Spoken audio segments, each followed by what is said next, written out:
Usually where organizers say, Est. yeah. I'll put it in the back.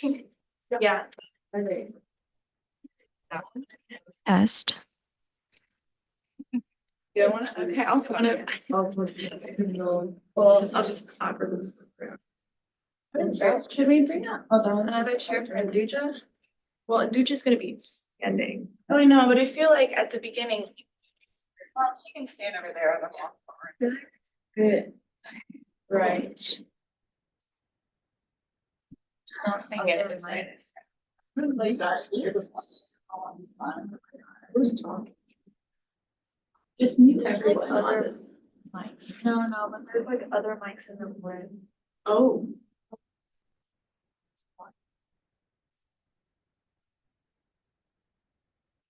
And it's just this. I think it'll be fine. We changed the mics. I'm worried to change. Yes. But it sounds like someone is talking. Well, because there's mics like around.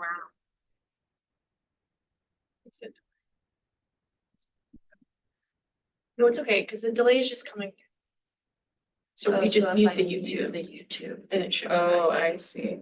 That's true. Wait, we're already live? Hello.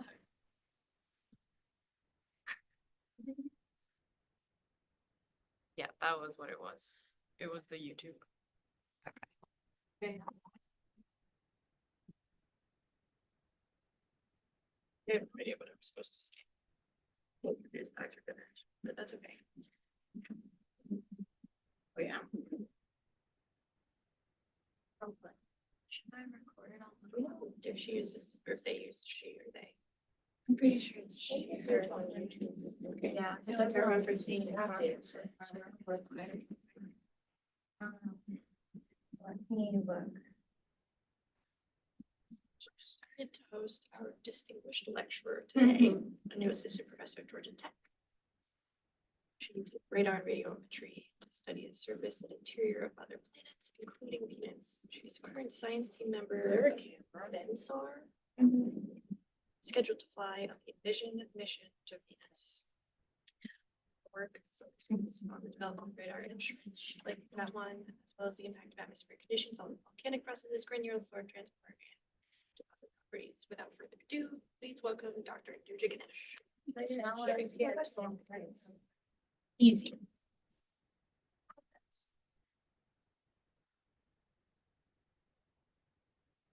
Not worried about it. You can like cut it too. Hey, oh, welcome. Grab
to poke it. The microbe. Test.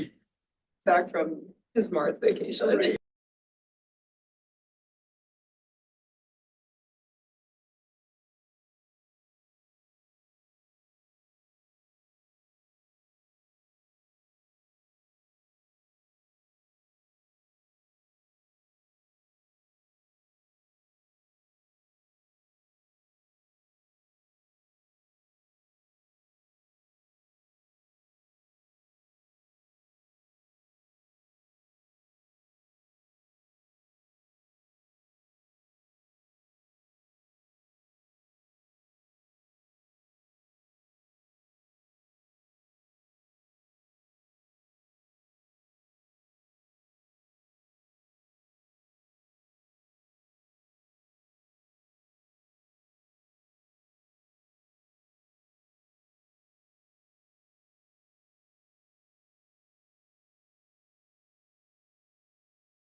1, 2, 3. Okay, thank you. So my name is Abby. I'm one of the astrobiology fellows this year, along with Olivia and Jaleese and Chloe, wherever everybody is. We're all wearing our astrobiology shirts, and we're really grateful that you could all make it today. I'm going to do a quick introduction for our speaker. So we're really excited to host our distinguished lecturer today.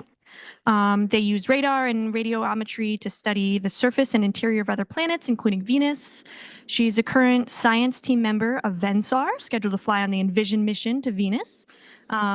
Her work focuses on the development of radar instruments like that one, as well as the impact of atmospheric conditions on volcanic processes, granular flow, transport, and deposit properties.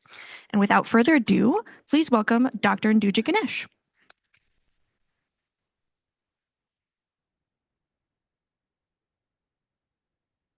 Thank you. Can everyone hear me okay? Okay. Maybe I'll just use the other mic.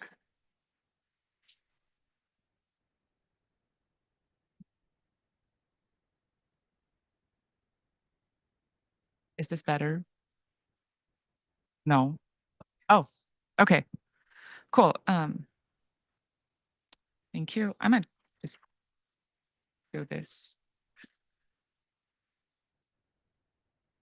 Cool. Yeah, thank you for that introduction. And thanks everyone for being here, both in person and online. This is a really exciting time to be talking about Venus with all of the upcoming missions. So I'm really excited for the opportunity. So my PhD is in planetary science, but a lot of my research prior to my PhD and even now, it's largely shaped and motivated by this sort of persistent interest in radar and microwave remote sensing. So hence the title of the talk, a long wavelength look at our neighboring planet, Venus. And my goal and my hope for the talk today is, I know there's people from various professional backgrounds here. So whether you're interested in chemistry or you're interested in exoplanets, or you're interested in our own planet or neighboring planets, that you leave this talk with some appreciation for all these remote sensing and geophysical tools, particularly radar, that we use in studying planets near, far, and of course, our own. And also, before I begin with the topic, I wanted to take a moment to acknowledge all my collaborators listed here. This includes advisors and co-advisors from graduate school, postdoctoral advisors, undergraduate students that I worked with, also people that I've met at conferences and formed collaborations with. So stuff that I'm going to be talking about today, it's really a group effort. So thanks to everyone whose names are listed there. So we have two planets in our solar system, right? Earth and Venus. They're very similar in terms of their size. They're very similar in terms of their bulk silicate composition. But that's sort of where the similarities end today. On Earth, we enjoy this cozy one standard temperature pressure conditions in a nitrogen-rich atmosphere. On Venus, however, on the surface, it's about 400 Kelvin hotter than what it is on Earth. The pressure is equivalent to standing about a kilometer under our oceans. There is no magnetic field around the planet today. Studies suggest that there might have been one in the past. There's no evidence for surface water today, so no large bodies of water such as oceans or rivers. But again, there are studies that suggest that there might have been a global ocean in the past. We don't really know. There's a theme here. We don't really know much. We also don't know what the interior volatile content is like. So on Earth, the largest reservoir for water is the mantle. We're not sure how much water there might be in Venus's mantle. Again, different studies suggest different numbers. And of course, there's no large Earth-style plate tectonics. There's no fully developed plate tectonics.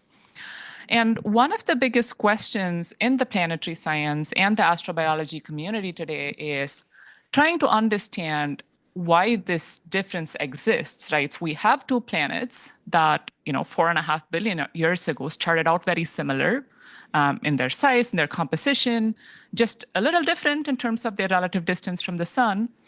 But today, on one hand, we have Earth, a world that has come to support and sustain life. And on the other hand, we have Venus, where conditions are not that temperate.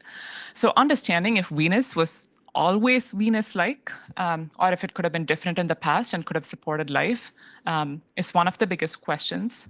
And it's not just important for thinking about what governs habitability in rocky planets, but it's also important for thinking about exoplanets as, telescopes like TESS and JWST are finding new and new exoplanets every day. We're seeing a lot of planets that are closer to the sun and slow rotators like Venus. We're also seeing planets that are similar in size to Earth. Understanding if those planets are ever capable of supporting life, could have habitable conditions, also requires us to develop an understanding of our neighboring planet, Venus. Now, we've been exploring Venus for almost a century now. And our knowledge of Venus has, of course, evolved in this past century.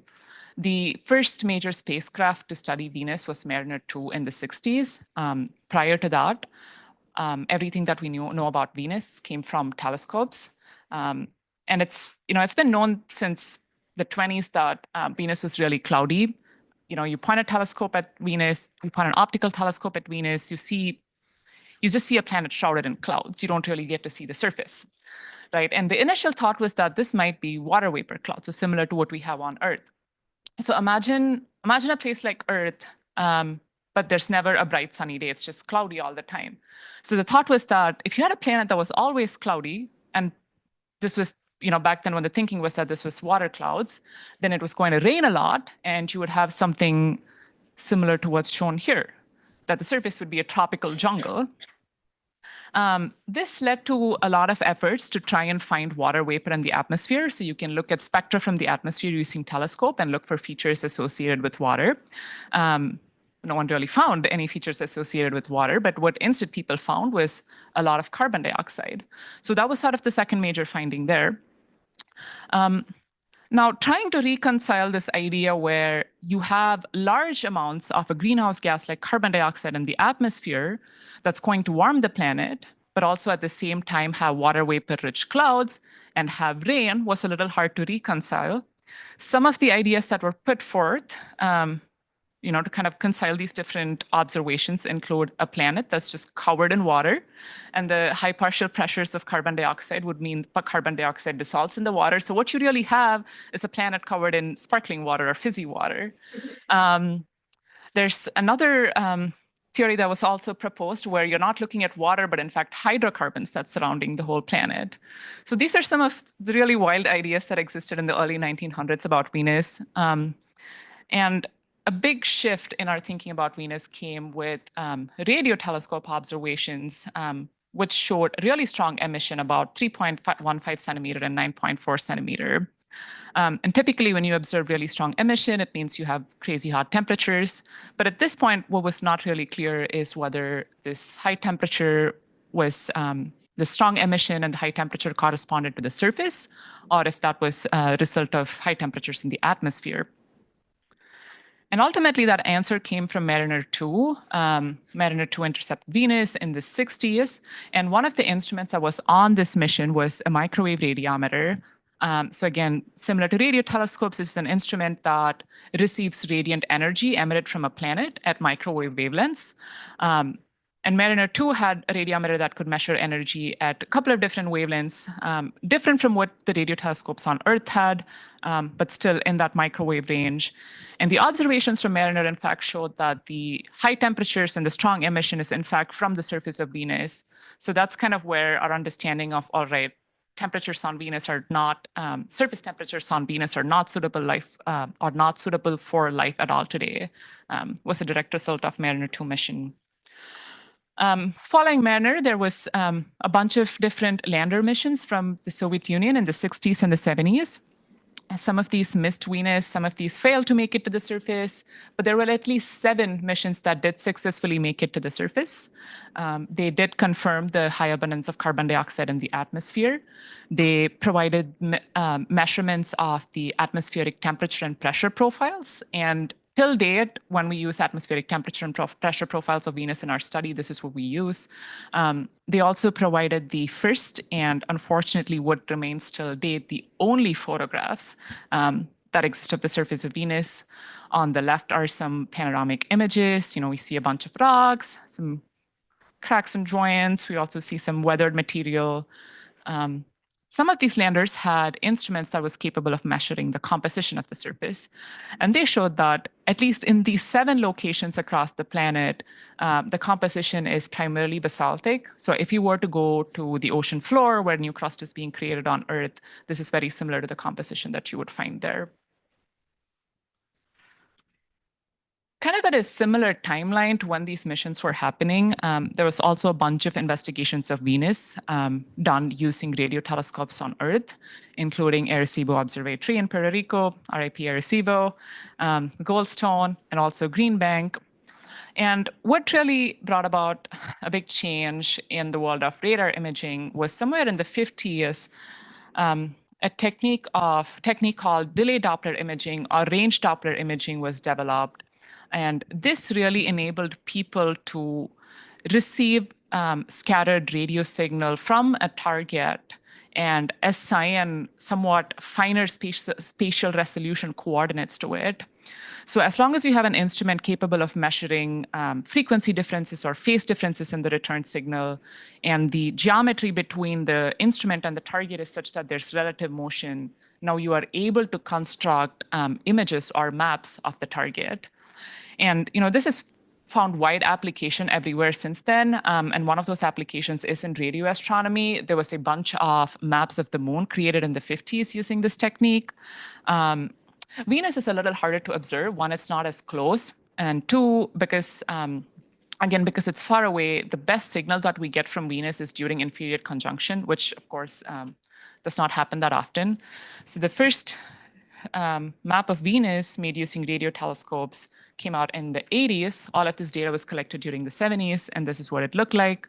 So that's the northern hemisphere, southern hemisphere. If you are familiar with some of the geography of Venus, you might recognize some of these places. I marked out Alpha Regio here because one of the NASA missions to Venus, the Da Vinci probe, this is the surface, or this is the area on the planet that the probe would be descending into. And then on the map, places that look bright are places where we're getting a lot of scattered signal back from. And then places that look dark are where we're not getting a lot of reflected radio signal back from. Of course, once there was this development in radar technology, it meant we could make smaller radars, put them on a spacecraft, put them on orbits around Earth, similarly put them on orbits around Venus. The first spacecraft that had a radar instrument and was sent to Venus was Pioneer Venus. This happened in the late 70s. And one of the big findings from Pioneer Venus relates to the topography of Venus. So this is the first global topography of Venus that was generated from data collected by Pioneer Venus. It shows the different landing sites of the Venera and the Vega landers from the Soviet Union. You see a lot of difference in elevation. So the warmer colors, the reds and the yellows, show higher topography, so higher standing terrain. See a lot of that in the equatorial areas. And then we also see some of that closer to the North Pole. And then the cooler colors represent the low-lying terrain. Now, once you have global topography data like this, what you can do is make hypsometry curves. And what that means is you can take the global elevation data you have of a planet and then look at what percentage area of a planet's surface is contained within a certain elevation range. Now, if you do that for Earth, which is shown on the bottom left here, you end up with a bimodal distribution. And this is a result of having less dense continental crust compared to oceanic crust. It's a result of erosion due to water. It is a result of having global oceans that sort of suppress the oceanic crust further down. Now, if you compare all of this to the hypsometric curve for Venus, we see a similar spread in the total elevation, but a bulk of Venus's surface just falls within that narrow elevation range. So that's kind of already telling us that a lot of processes that are happening on Earth leading to this bimodal distribution in surface topography are absent on Venus. A few years later came the Magellan mission. I cannot stress the importance of this mission enough. This happened in the early 90s and remains the biggest source of data for Venus scientists trying to study the planet. So it's been several decades now since this mission, and there's still people that are finding new things from the data, which is pretty cool. And I came across this on Twitter recently. So apparently 30 years ago, 30 years and a week ago was when Magellan met its end in the fiery atmosphere of Venus. I thought it was a pretty cool cartoon. So Magellan also had a radar. It was a S-band radar. Here's that big radar dish right here. And also made radar maps of Venus, but now, at a better resolution than what we were able to do with Pioneer Venus. And arguably, one of the biggest findings to come out of the Magellan mission was the distribution of impact craters on Venus and what that means for the surface age and the global geodynamics. So, every planetary surface, it's sitting out there getting bombarded by meteorites, forming impact craters. And usually there's this big subfield in planetary science that counts these craters to estimate the relative ages of planetary surfaces. So say you have an older surface and a younger surface next to one another. The older surface has been exposed to impactors for a longer period of time. So you end up with a surface that has a lot of craters than the younger surface. So you can count craters, look at their sizes, and come up with relative age estimates for surfaces. But if you don't try to do that on Venus, that doesn't really work because one, there's only about 1,000 craters. This is a relatively low number. If you look at the moon, which is a much smaller body, and compare that to the size of Venus and how many craters there are, this is a very, very low number. And two, if you look at the distribution, it is indistinguishable from a random distribution or a uniform distribution. So it's not really telling us about differences in ages between different regions on Venus. And what this is telling us that the entire surface of Venus has one age. And depending on what functions you fit, that is around 250 to 800 million years. And this is crazy because there are places on Mars where you see surfaces that are over 3 billion years old. Now, based on this observation, there's sort of two diverging thoughts that emerge. One was this theory that Venus underwent what is called catastrophic resurfacing. So this is the idea that when volcanism does occur on the planet, it occurs everywhere all at once in such large quantities and in a really short amount of time that the entire planet is quickly resurfaced, making it look like it has a uniform age. And then the other idea was that Venus underwent equilibrium resurfacing. And that was suggested based on this observation that when you look at some of these craters, they have floors that look like that has some infilled material in it. And it was thought that this infilled material is actually volcanic in origin. And what was then suggested is volcanism on Venus could occur in very small quantities, but randomly distributed across the planet, that when you do resurface the planet slowly in sort of random spatial locations, you end up with an impact crater distribution that looks like what we have from the observations. So very, very divergent ideas for what might be happening on Venus. And the reason I say this is important, or this arguably is the important finding, is because on one hand, if Venus did undergo catastrophic resurfacing, we're looking at a planet where 500 to 1,000 million years ago, there was a big blip in volcanism. And since then, the planet has been geologically dead for all practical purposes. On the other hand, if Venus did undergo equilibrium resurfacing today, that means that we're looking at a planet that has active volcanism happening today. And by today, I don't mean right now, but at geologically today, like geologically recent timescales. And that's not very different from what we see on Earth, right? There's active volcanism happening on Earth, and this means that there might be another planet in our solar system where volcanism, a process that regulates planetary cooling, produces new crust, provides a source of energy, redistributes water from the interior to the atmosphere, maintains an atmosphere. So somewhat a process that is relevant for habitability might actually be happening on Venus today. So some of the questions that motivates my research, as well as the research of numerous Venus scientists out there, is trying to understand what the current volcanic rate on Venus might be, where this activity might be happening, what did this activity look like in the past, how has that changed over time, and how do we make best use of the data that we have today to understand when and where there might have been recent volcanism. And there are observational evidence for potentially active volcanism happening on Venus. This is a nice graphic that was the result of the Venus Express mission. This was an ESA mission that visited Venus. And one of the main results that came out of this mission was, if you look at the sulfur dioxide concentration in the atmosphere that was measured by Venus Express, that's right here, and compare it to sulfur dioxide concentrations in the atmosphere measured by Pioneer Venus and other spacecrafts in the in the 80s and the 90s, we see this spike again in the amount of sulfur dioxide. And one way to interpret this is that there's volcanic recharge of sulfur dioxide happening in the atmosphere that's led to this this little peak right here when Venus Express was there. Other studies have looked at infrared emissivity data. And they've located regions on the surface around volcanoes where the emissivity is higher. Here's one example. And it's been suggested that this high emissivity might be an indicator of fresh, unweathered lava flows on the surface. And perhaps the most direct evidence for volcanic activity on Venus happened. This paper came out a year ago.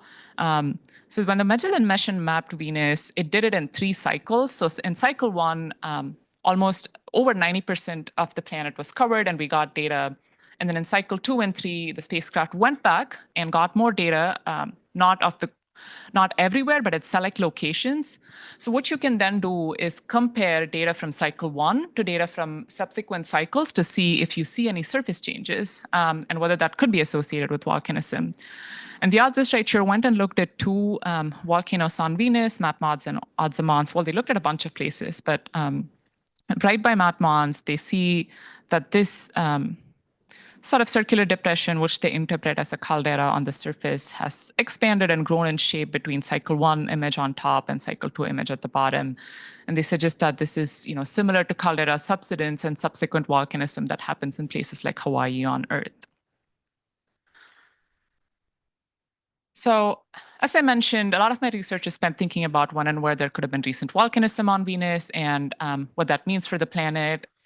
And of course, the variety of volcanic features that we see on Venus is large. We see lava flows and shield volcanoes, which are pretty consistent with basaltic composition that was measured by the Vega and the Venera landers. But then we also see some weird volcanic features. So down here are these dome features that are thought to be formed by higher viscosity lava, similar to some lava domes on Earth, but just a lot bigger in size. At the other end of the spectrum, we have these really long channels that look like they've been carved out by water, but no, they're not carved out by water. They're carved out by lava that can flow almost like water. And then my introduction to volcanism on Venus came by looking at those features on the left-hand side there. So these sort of bright, diffuse stuff on the surface that's been outlined in orange. These are volcanic in origin, but they don't look like lava flows. They don't look like these domes. They don't look like channels. And a lot of studies in the past had suggested that these might actually be the result of explosive volcanic eruptions or pyroclastic eruptions, which require the presence of water in the magma. And again, studies that have looked at it suggested these are, deposits that are centimeter scale thick. They cover up the surface. And an important finding that came in 2017, so a couple of years ago before I started doing all this work, was that these deposits, which could be the result of explosive eruptions, actually represent much younger activity than all of the effusive eruptions that form these features on Venus. So one thing that we wanted to do was go back and look at this more in detail. And the reason I was interested in this is, when you have things like effusive eruptions, which you see evidence for all over the planet, this is when you have magma that's not very rich in volatiles, and also the amount of water that's released into the atmosphere is pretty small, and also it's not transported very high up into the atmosphere where it can stay for longer periods of time. But whereas when you have an explosive eruption, this is kind of the classic textbook style eruption that you see in a lot of books where the amount of water in the magma is pretty high. And as the magma is ascending, the water can exsolve out, break up the magma, and then all of this stuff is just thrown out into the atmosphere with a lot of energy. You form these tens of kilometers tall eruption columns. And what this is telling you is that not only was there water-rich magma, so not only was there water in the subsurface, but there's also an efficient mechanism for transporting that water from the subsurface out to the atmosphere. So people that have looked at those proposed pyroclastic deposits in the past had suggested that the way they form is you have these tall columns on Venus, but because the density of the atmosphere is higher than what we have on Earth, it's hard to sustain those columns for a long period of time. So those columns can collapse and form these really hot flows that are made up of volcanic gases and fragmented magma. They're called pyroclastic flows or pyroclastic density currents. So pretty much every study that had looked at this previously had suggested that this is how those deposits form. So my first study looking at Venus was trying to understand, well, if you did have an explosive eruption on Venus, if you did have a collapsing column, can you form these deposits? And if so, if we can recreate these deposits that we see on the surface, what is that telling us about eruption conditions that leads to the formation of the deposits? I've talked about this plenty of times before, so I'm not going to go into too much detail about that.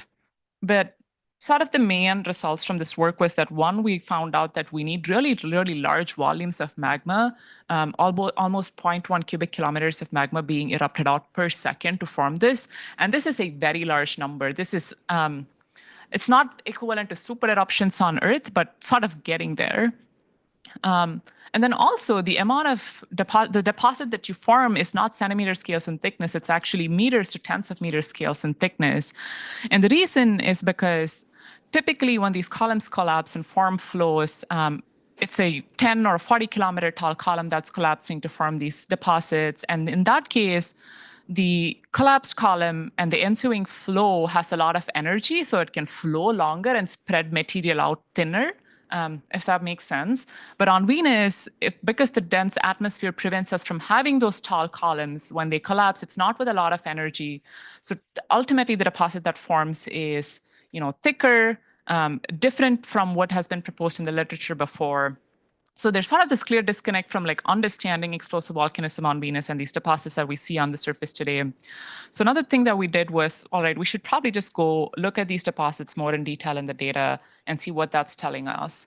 So here are some examples of the deposits that we looked at. They're outlined in white dashed line here. So on the left-hand side is the backscatter data. So this is when you have the radar transmitter on, it's actively transmitting a signal that's then reflected back, and then you measure how much of that signal is reflected back, and that's shown here.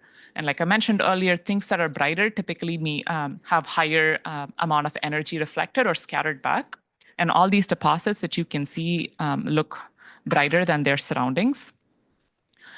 And then on the right-hand side is the radiometry data. So if you remember Pioneer Venus, which had a microwave radiometer, similarly, Magellan did not have a microwave radiometer, but the radar on the Magellan mission can be operated as a radiometer. So you just turn the transmitter off, and then you can passively observe any emission coming from the planet at relevant wavelengths.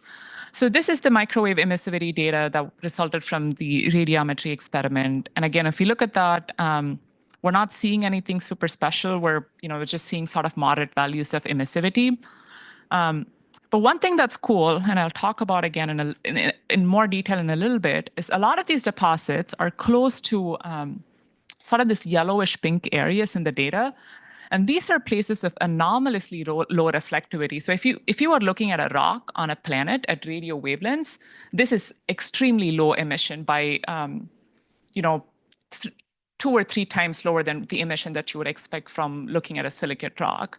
There's also a puzzling mystery on Venus. I'll talk about that in a few slides, but we're going to stick with these high backscatter sort of moderate emissivity deposits for now. So when Magellan did the mapping in 3 cycles, one thing that was useful was the observation geometry was different between these 3 cycles.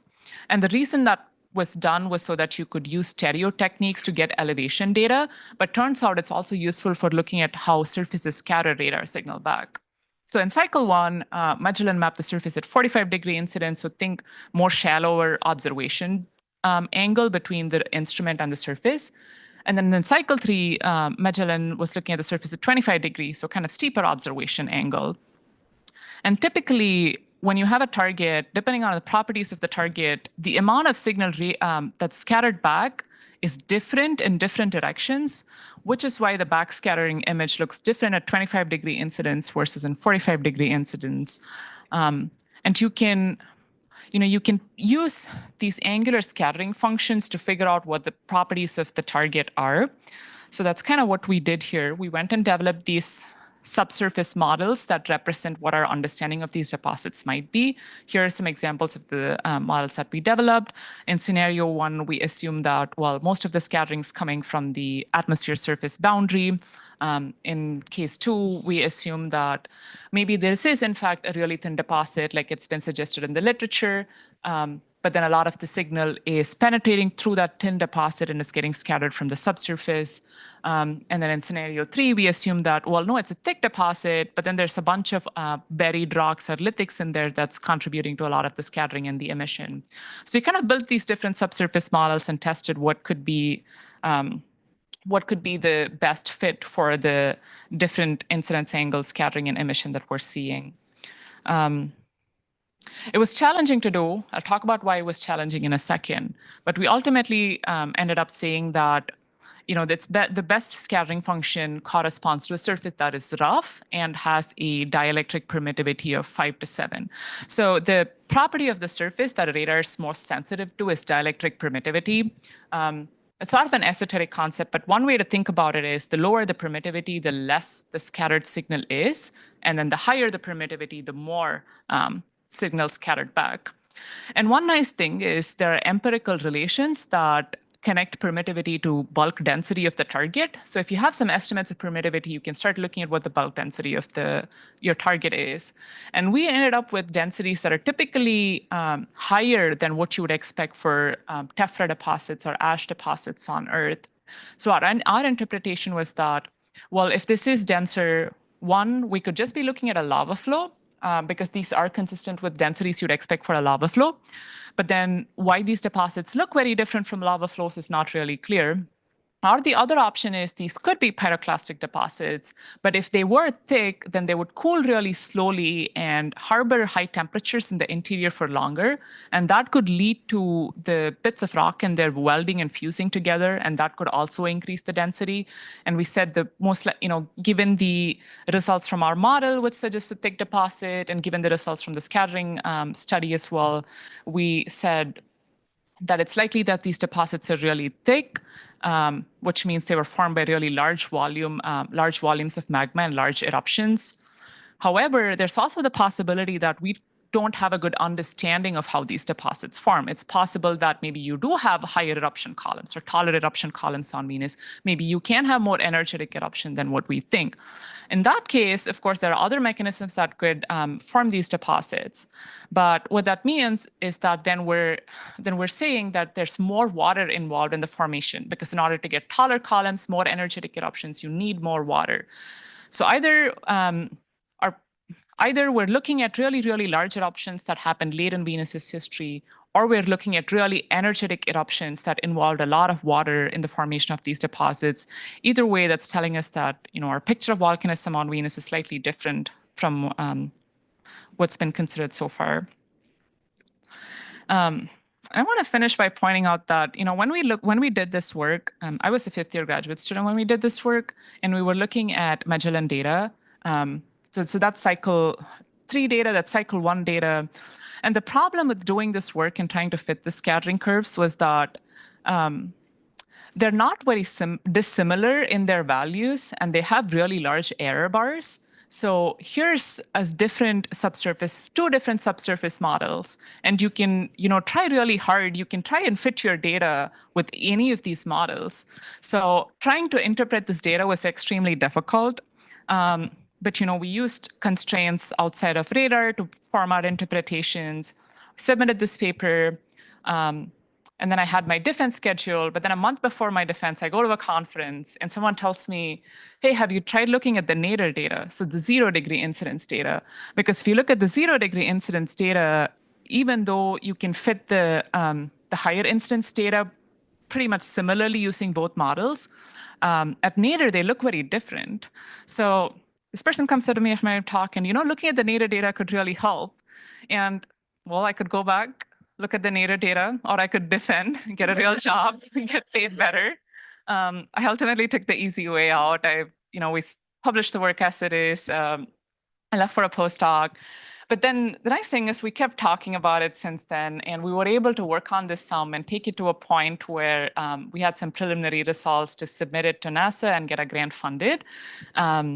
So this is a work along in collaboration with people at Wesleyan and also with University of Texas Institute of Geophysics to look at different terrains on Venus, but not just using the SAR data, but also looking at the nadir data that we have. So combining all possible scattering information that we have on Venus of different terrains to better understand their physical properties.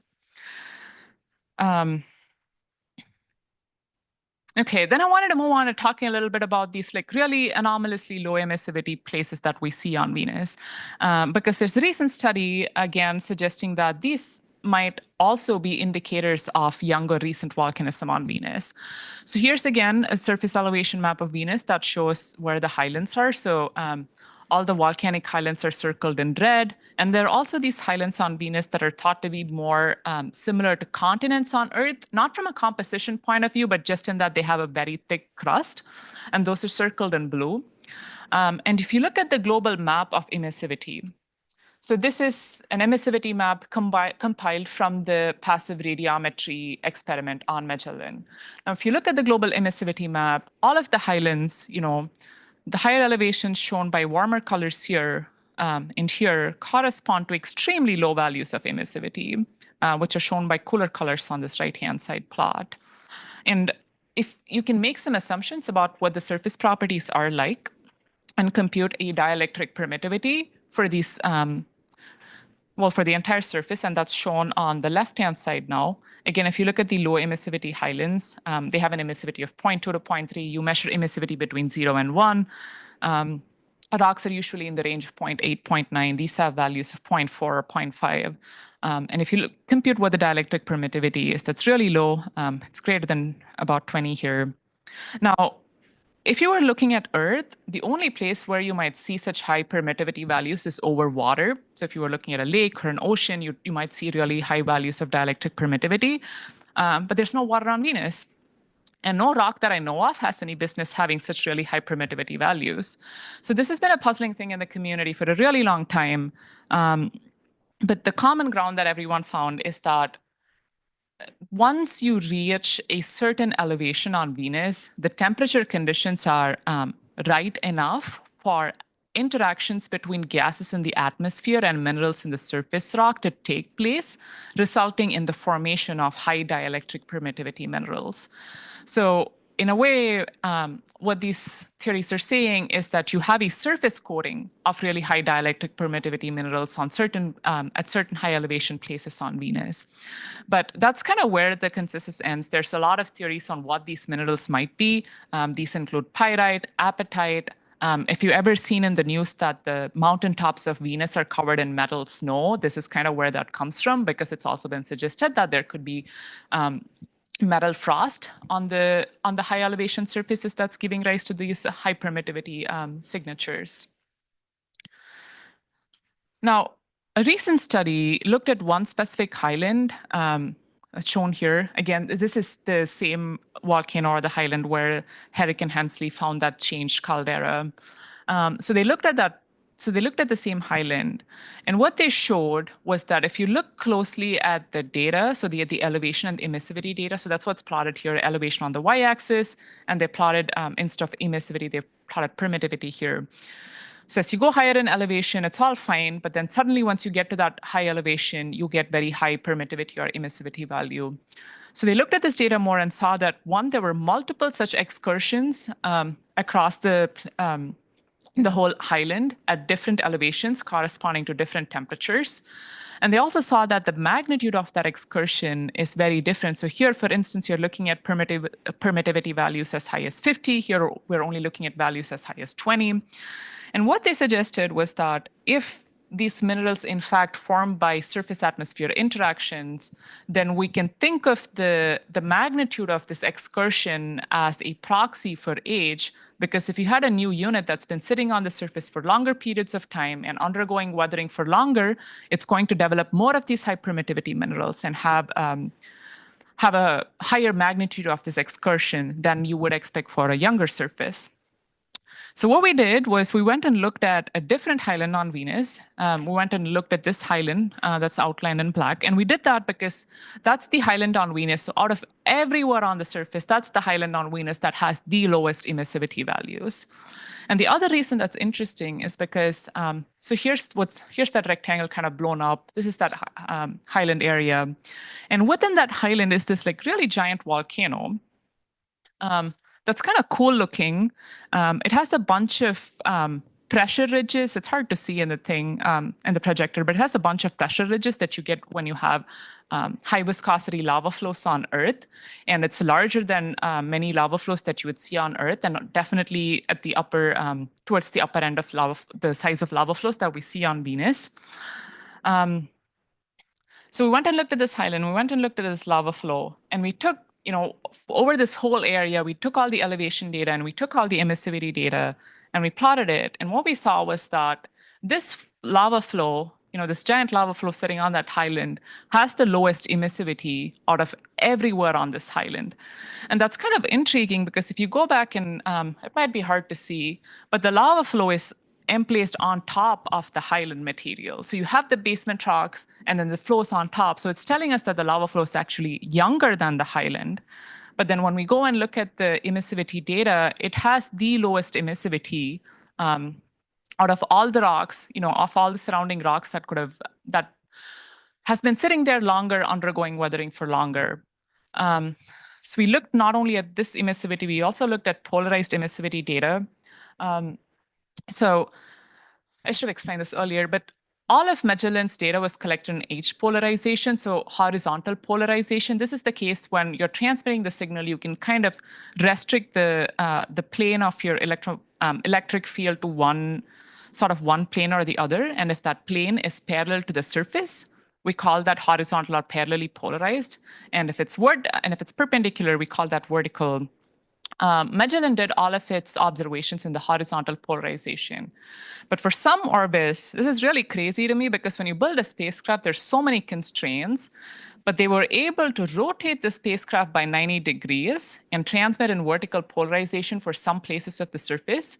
And similar to how scattering depends on the observation geometry, it also depends on the polarization that you're transmitting the signal in. So the place that we were looking at also had some vertically polarized data. And we looked at that and we see a similar thing where the lava flow, the volcano, despite being the youngest surface, does have the highest emissivity.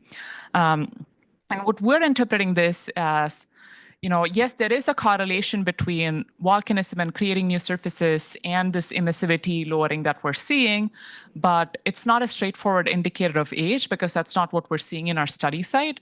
Instead, we're proposing that when you have volcanic eruptions on Venus, the outgassing that happens, the volcanic gases and species that are released out into the atmosphere can speed up the rate of interaction between the rocks and the atmosphere, thereby leading to more rapid formation of high permittivity minerals and decreasing the emissivity further. So, emissivity itself is linked to volcanism, but not a straightforward indicator of age of the surface or the age of the eruptions. So we're kind of getting to the last bit here. So, one thing so far is we're using the existing data, trying to see where there might have been recent volcanism, understanding what that might have looked like. And if there's one thing you take away from these 2 or 3 studies that I talked about, it's extremely difficult to do, which is why we need more data. This is the battle cry of every planetary scientist ever: give us more data. And thankfully for us, there's more missions headed to Venus.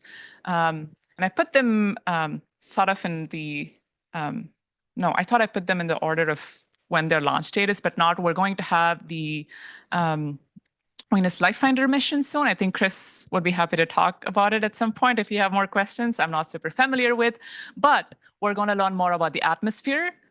which will have volcanic gases, which will have volcanic aerosols. There's the Da Vinci mission from NASA, which is also a probe that's headed to Alpha Regio, which is also going to give us more information about the atmospheric temperature, pressure, composition, and also provide us more photographs of what the surface of Venus ever since Vega and Venera back in the 60s and the 70s. And then there's two other missions. These are both orbiter missions with synthetic aperture radars in them, just like Magellan had. This is NASA's Veritas mission, and this is ESA's Envision mission. And there's a couple more missions, one from the Indian Space Research Organization and also one from the Chinese Space Agency. I couldn't find photos of those, so I did not put them on here. So one of the main science objectives for these two orbiter missions is looking for active volcanism on Venus. And there are a few different ways in which these missions will look for active volcanism on Venus. One is by repeat imaging. So this is very similar to what Magellan did. You just collect multiple images of the surface of the same region, but at different times. And then you can compare the images to see if something has changed. Both missions will have a spectrometer for looking at near-infrared spectroscopy from the planet. And of course, if you had higher temperatures or if you had fresh unweathered lava flows, this would show up as a thermal anomaly that you can detect using the infrared spectrometer. And then the Envision mission, in addition, will also use its radar as a microwave radiometer to look for subsurface thermal anomalies. So we've kind of come full circle here. We started talking about the microwave radiometer on Pioneer Venus. We looked at Magellan microwave radiometry.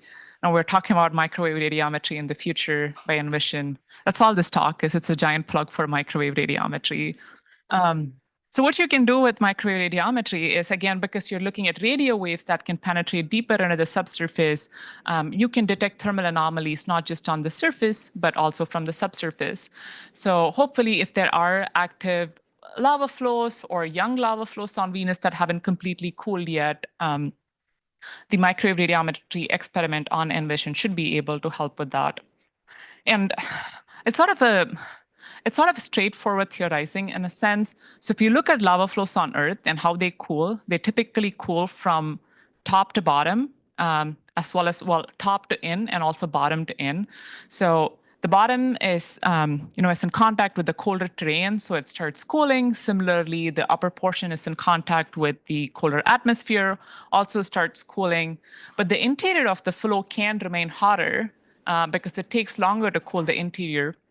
So when you're looking at a recent lava flow using both, say, NIR, so near-infrared data, as well as microwave data, because infrared emission is only sensitive to what's happening at the upper few microns, you're getting signal back from that cold crust. But if you're looking at microwave data where you're not just getting signal back from the upper colder crust, but from an interior of the flow where you still have that high temperatures, you would expect to see higher emission in the microwave data. And the quantity that the microwave radiometer would measure is called the brightness temperature. So something that we as part in the VENSAR team have been interested in is trying to understand, if you did have active lava on Venus today, how fast is that going to cool? How high is that brightness temperature going to be? Is that something that would be detectable by the instrument? So we kind of did this sort of 1D modeling for how a lava flow would cool. So you have that base and you have a flow, again, cools from the top, form a crust, also cools because it's contact with a colder substrate, forms a crust. You still have that molten interior that then cools very slowly. That's shown on the right-hand side here. So this is showing the evolution of a temperature profile in the vertical direction through a lava flow from a day after emplacement to nearly 10 years after emplacement. So warmer colors are right after emplacement, and then colder colors are years after emplacement. And you can take these temperature profiles and then turn those into what the brightness temperature would look like. Again, it's plotted as a function of observation geometry, just like how those scattering curves were plotted.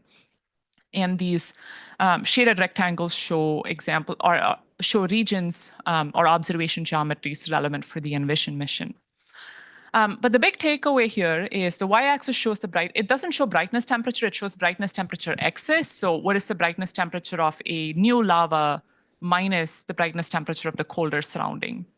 So the maximum we can expect is around 300 or 350 Kelvin. And if you look at, and here I've used 50 Kelvin as a detection threshold. So anything below 50 Kelvin excess, I'm saying, well, we can't detect that on Venus. And if you look at how long it takes to cool from around 300 Kelvin to 50 Kelvin, it takes about a year. And this is an example of a 10-meter thick flow, as you can see right here. Of course, several things influence this brightness temperature as well as how the lava is going to cool. Perhaps the most important factor is how thick that flow is, because thicker flows will cool slower and will have hotter temperatures in the interior for longer. And then the other important factor is the dielectric permittivity of the new material itself, because that controls how deep. So in addition to the wavelength, that controls how deep the radar signal can penetrate, or how deep in the surface you're probing when you're using microwave radiometry. Just very quickly, so we looked at this, and what we find is that, once you get to a flow that's thicker than 10 meters, so this is showing a 10 and a 30-meter thick flow, you're kind of probing the upper few meters. So it really doesn't matter if it's a 10-meter thick flow or a 50-meter thick flow. The maximum brightness temperature excess looks similar. But then when you have a really thin flow, you're not just probing the flow, but you're probing the colder substrate underneath the flow as well. So the brightness temperature excess is much smaller, and then it falls below detection limits within a week or so. And then we also looked at the dielectric properties, so the penetration depth. And you kind of expect similar things where if you can get signal back from deeper in the subsurface, then the flow is not going to remain detectable for longer. So the big takeaway is, you can expect about 300 Kelvin excess, and that's going to stay detectable for maybe a year in the best case scenario. Yeah, and I wanted to finish again by saying, more data would really be helpful for thinking about when and where volcanism happens on Venus. And some of this data we are going to get pretty soon. But then that's not sufficient for answering all the questions. For example, we have samples back from the moon that we can look at. We have entire geochemical lab rovers on Mars that tell us more about surface composition. Sort of getting similar data back from Venus would help better understand the planet than we currently do. And then we would just from remote sensing data. And of course, that would be helpful for plenty of people, whether you're a planetary scientist thinking about Earth and Venus, or you're an astrobiologist thinking about habitability on Earth and other planets and in exoplanetary systems. Or if you're just an Earth scientist thinking back, I shouldn't say just an Earth scientist, or if you're an Earth scientist thinking back and interested in volcanism on Earth and seafloor volcanism. So studying Venus can definitely help with that as well. I'll finish with that, and I am happy to take any questions, and thank you all for your patience.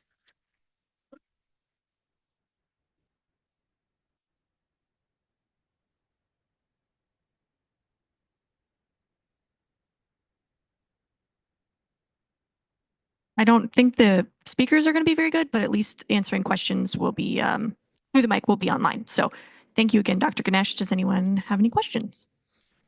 Based on the type, sorry. Is that better? Yeah. Based on the types of flows that you've observed on Venus, can you make any ideas on water content in the mantle based on the flows or volatile predictions? It would be a bit of a stretch, right? Yes, from the geomorphology of the flows itself, you can say something about the flow rheology and the viscosity. And from that point on, I think it's turning to models to then think about, oh, how much water would I need to make my lava this viscous? So yeah, but it wouldn't be a direct estimation of water content, but it would be using some models to try and say, oh, this is how much water there could have been in the magma. Would that be more like upper and lower bounds kind of idea, or? Probably, yeah. Yeah. Thank you. Mm-hmm. Other questions?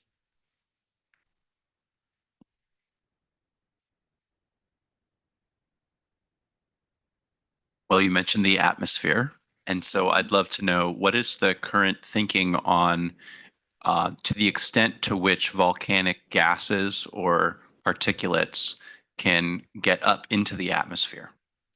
So that's a really good question. And it's hard to So it's not a lot of work on this, at least that I'm aware of. So the main way to get things up into the upper atmosphere, so anywhere up to the 50 or 60 kilometers, if you have these giant eruption columns that form these that can carry material all the way from the surface up to there. And there's not a lot of places where that happens. So the islands with those diffuse deposits are so far the only examples of where there might have been explosive eruptions in the past. So that kind of limits us spatially.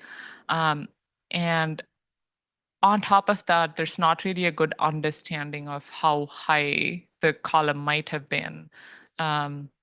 So yeah, no, I don't know if that answers your question exactly, but or maybe you'll tell us. I hope with observations and not just models. Yeah.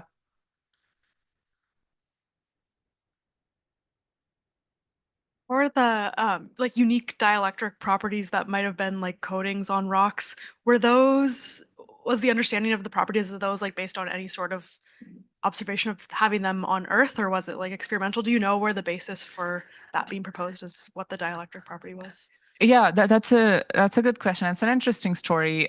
Initially, a lot of it was based on material science studies. And so people had all kind of crazy ideas for stuff that would be up there. And then the experimental was like, well, wait, hold on. Let's go look at if these things are actually stable under Venus conditions. And they did that, and apparently they're not. So that narrowed down a bunch of stuff. And then it's the one example that has a good, which is, I would say, based on things that we would find on rocks on Earth, is apatite. So other than that, so apatite, it's something you would find in volcanic rocks. But I think the difference, I think on Earth we might have fluorapatite, but I think what's proposed for Venus is chlorapatite. But other than that, that's kind of like the most grounded proposed mineral. Everything else is maybe, yeah.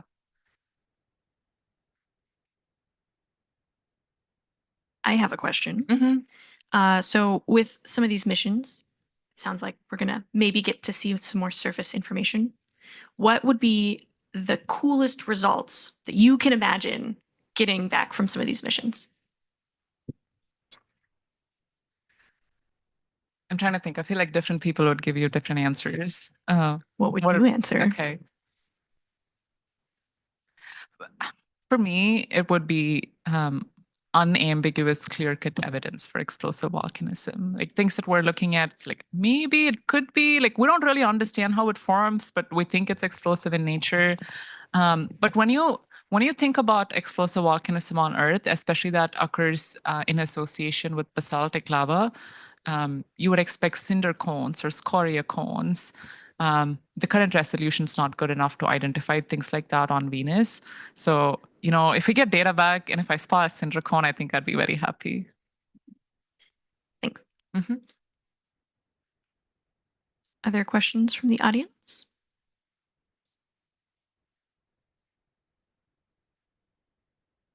Are there any online? Okay, let's thank Dr. Ganesh one more time.